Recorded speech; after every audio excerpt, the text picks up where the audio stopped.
नमस्कार। हम सभी जानते हैं ये वक्त नवरात्रि के 9 दिन माँ दुर्गा की पूजा होती है और बहुत से लोग हिंदू धर्म के अनुसार माँ दुर्गा को प्रसन्न करने के लिए नवरात्रि के व्रत रखते हैं, यानी कि अन्न का व्रत करते हैं। क्योंकि कहीं ना कहीं हमारी ये धारणाएं हैं, हमारी ये मान्यता है कि हम माँ दुर्गा के लिए 9 दिन व्रत रखेंगे तो माँ दुर्गा हमसे प्रसन्न होकर हमारी मनोकामना पूर्ण करेगी, हमारे घर में सुख शांति देगी, समृद्धि देगी और हेल्थ वेल्थ से हमें एकदम तंदुरुस्त रखेगी, प्रसन्न रखेगी। तो ये मान्यताएं हमारी हैं। लेकिन हम अन्न का व्रत करने से लाभ क्या होता है? देखिए, कोई ना कोई जीवन में लाभ के लिए कोई दिशा बनाई जाती है, कोई कारण ढूंढा जाता है। अन्न का व्रत करने से विशेष तौर पर जब हम इस तरह के व्रत रखते हैं तो हमारा बाहर का खान पान बिल्कुल बंद हो जाता है। 9 दिन तक हम बाहर का बिल्कुल कुछ खाते नहीं हैं। घर में जो खाते हैं वो बिल्कुल शुद्ध आहार खाते हैं। यहाँ तक कि उस वक्त लहसुन, प्याज और नॉन वेज कुछ भी हो वो सब कुछ बंद हो जाता है। किचन बहुत शुद्ध तरीके से साफ सफाई कर कर वहाँ पर पॉजिटिविटी के साथ भोजन को तैयार किया जाता है।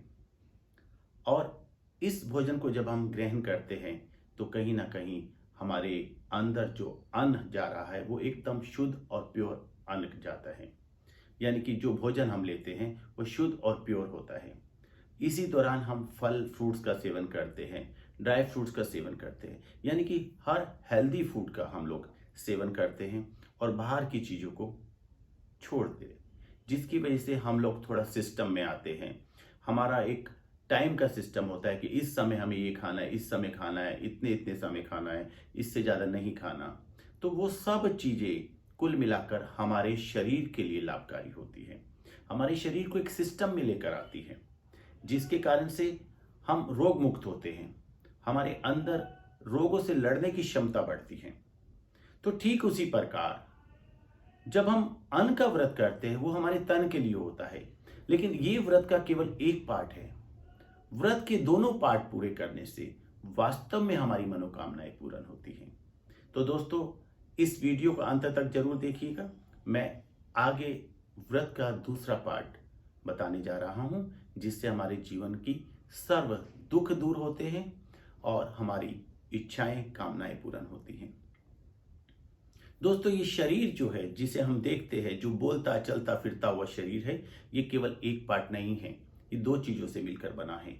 एक हार्ड मांस का पुतला जिसे हम शरीर कहते हैं और दूसरा इसके अंदर जो एनर्जी होती है जिसे हम आत्मा कहते हैं। तो जब हम दोनों को तंदुरुस्त रखते हैं तो हमारा जीवन बहुत खुशहाल हो जाता है। और व्रत वास्तव में तभी पूरा होता है जब हम दोनों के लिए कुछ करते हैं। हमने अन्न का व्रत रखकर तन को तंदुरुस्त बनाया, लेकिन भूल जाते हैं इस तन को चलाने वाली आत्मा को भी तंदुरुस्त बनाना है।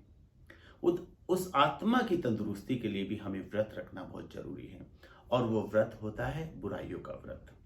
जैसे किसी की निंदा ना करना, किसी को बुरा भला ना कहना, किसी पर क्रोधित ना होना, किसी के साथ दुर्व्यवहार ना करना, चीटिंग ना करना, चाहे वो अपने व्यवसाय से हो, अपने किसी व्यक्ति के साथ हो, चाहे वो अपने देश के साथ हो, अपने समाज के साथ हो। इस तरह के दुर्व्यवहार के साथ अपने को दूर रखना, अहंकार का ना होना, काम वासना से थोड़ा दूर रहना, लोभ से दूर रहना। जब इस तरह की बुराइयों को हम अपने से थोड़ा दूर करते हैं तो वास्तव में जो आत्मा है वो बलशाली होती है।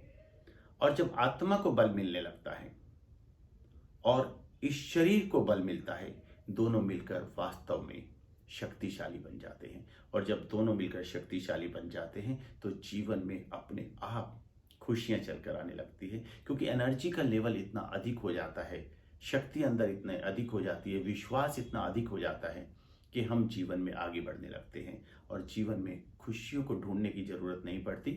खुशियों का प्रकाश हमारे अंदर जागरूक होने लगता है और हमें स्वयं दिखने लगता है और हम उस प्रकाश को अपने चारों ओर और लोगों तक भी फैलाने लगते हैं। तो दोस्तों, वास्तव में व्रत तभी पूरा होता है जब हम आत्मा और शरीर दोनों के लिए व्रत करते हैं। तो तब हम ये समझ सकते हैं कि माँ दुर्गा ने हमारी मनोकामना पूर्ण की, क्योंकि उस वक्त हमें कहना ही नहीं पड़ेगा, हमारे पास इतनी खुशियां आने लगेगी कि मनोकामना अपने आप पूर्ण होने लगेगी। नमस्कार। ओम शांति।